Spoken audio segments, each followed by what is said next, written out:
আমাদের মেয়র মহোদয় একজন ধরেন। সবাইকে প্রীতি এবং শুভেচ্ছা জানিয়ে শুরু করছি আজকের প্রতিবেদন। দর্শক, অনেক দুর্নীতির কথা শুনেছেন, আজ শুনবেন, দেখবেন ওপেন দুর্নীতি। ওপেন দুর্নীতি কাকে বলে, কিভাবে করতে হয়, এই ভিডিওটি দেখলেই আপনারা বুঝতে পারবেন, শিখতে পারবেন, জানতে পারবেন। দর্শক, এবার আসি মূল ঘটনায়। এটি টাঙ্গাইল পৌরসভার পানি সরবরাহ কেন্দ্র 1। এখানে জমা হয়েছে ব্যবহৃত, নষ্ট হয়ে যাওয়া, ক্ষয়প্রাপ্ত হওয়া কয়েক লক্ষ টাকার মালামাল। এই অব্যবহৃত মালগুলো বিক্রির জন্য একটি নিলাম আহ্বান করতে হয়, যে নিলামটি পত্রিকার বিজ্ঞাপনের মাধ্যমে আহ্বান করতে হয়। বহুল প্রচারিত পত্র পত্রিকায় সেই বিজ্ঞাপনগুলো ছাপাতে হয়। কিন্তু টাঙ্গাইল পৌরসভার বেশ কয়েকজন কাউন্সিলর এবং এই 6 নং ওয়ার্ডের যিনি কাউন্সিলর, তিনি এই পানি সরবরাহ কেন্দ্র 1-এর সভাপতি। তার নেতৃত্বে হয়েছে এই ওপেন দুর্নীতি। সকল নিয়ম নীতিকে বৃদ্ধাঙ্গুলি দেখিয়ে কিভাবে হয়েছে এই ওপেন দুর্নীতি দেখুন প্রতিবেদনে। বিষয় হলো, আমরা সকালবেলায় গোপন সূত্রের ভিত্তিতে আমরা জানতে পারি যে পৌরসভার কিছু মালামাল, ওয়েস্টেজ মালামালগুলো সেগুলো নিলাম হলো। আমাদের প্রশ্ন হলো যে একটা জিনিস সরকারি সম্পদ যদি নিলাম হইতে যায়, সেগুলোর একটা প্রক্রিয়া দিন লাগে। সেটা পত্রিকার কাগজ পেপার পত্রিকায় দিতে হয়, বিভিন্ন মিডিয়ার মাধ্যমে দিতে হয়, দেওয়ার পর নোটিশ করতে হয়। কিন্তু আমাদের প্রশ্ন হলো যে নোটিশবিহীন, পত্রিকাবিহীন, যে গোপনভাবে এটা কীভাবে টেন্ডার হয়। যে এখানে মেয়র মহোদয় দেখা গেছে, আমরা ওনার সাথে কথা হয় নাই। আমার বিশ্বাস যে মেয়র মহোদয় অবশ্যই অবগত না, কে কে এখানে জড়িত আছে, অবশ্যই এখানে কর্মকর্তা জড়িত বা আমাদের মতো একজন কাউন্সিলর জড়িত, সেগুলো আপনাদের মাধ্যমে খতিয়ে দেখতে হবে। আমরা এটা তীব্র নিন্দা জানাই যে এই কাজগুলো যেন আর না হয়। আর এটা সরকারি সম্পদ, ওপেন নিলাম হবে, ওপেন নিলাম হলে পরে সরকারি সম্পদের এনে এটা বাজার যাচাই বাছাই করে বিক্রি হবে। এটা আমাদের চাওয়া পাওয়া।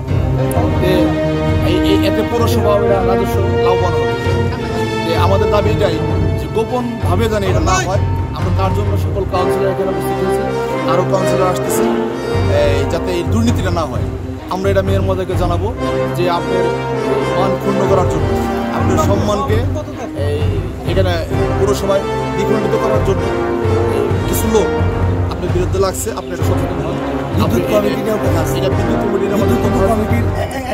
এইখানে পৌরসভায় একটা রোল আছে, সেটা কোথায় গেছে আমরা তাও জানি না। সব কিছু আমাদের খতিয়ে দেখতে হবে। আমরা এটা বসবো আপনাদের মাধ্যমে, আমরা আপনাদের সহযোগিতা চাই। আপনারা এটা সব ঘটনায় জানতে পারবেন যে এটা কী হয়েছে শেষ পর্যন্ত।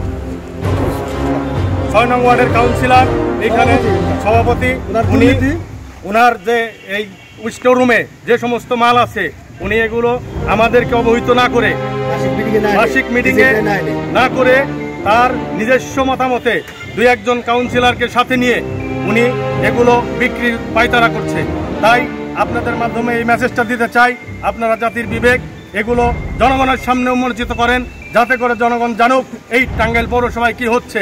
আমাদের মেয়র মহোদয়কে ওনারা একটু ভুল বুঝিয়ে তারা পায়তারা করে নিচ্ছে এইখান থেকে। ধন্যবাদ আপনাদের। জি, আপনারা জানেন যে টাঙ্গাইল পৌরসভায় প্রত্যেকটা পদক্ষেপেই ক্রয় বিক্রয় সব ক্ষেত্রেই আপনার একটা মাসিক মিটিংয়ের মধ্যে একটা এজেন্ডা এনে সেটাকে করতে হয়, অনুমোদন করাতে হয়।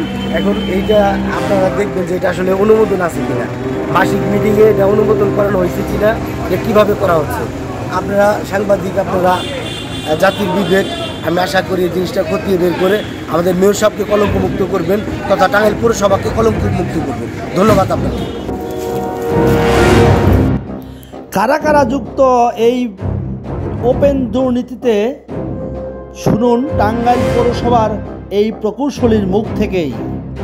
এটা জাস্ট ই করার জন্য পানি সরবরাহ শাখার যে একটা স্থায়ী কমিটি আছে, স্থায়ী কমিটির সভাপতি হল 6 নম্বর ওয়ার্ড কমিশনার মোহাম্মদ সজল। এবং আজকের যে প্রক্রিয়াটা করছিল